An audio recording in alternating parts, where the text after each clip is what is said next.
materials. This project taught me about traditional transportation and hands-on construction. Good morning, this is Ritika of grade 8 Strawberry. And this is Ritika from grade 7 Chellammal.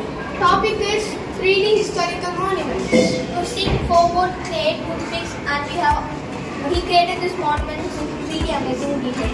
By doing this 3D modeling, we learn historical places and buildings, improve craft skills and understand architecture. Thank you. Hi, this is Vidisha from grade 8 Strawberry. And this is Madhurani from grade 8 Strawberry. This is the model of tree. To do this model, we have used some newspaper, and at the branches we have spaced some leaves. In the leaves, there are caterpillars. Caterpillar we used to eat the leaves, so we have placed the caterpillar on the leaf. To do this caterpillar, we have used a pipe cleaner and paper straw.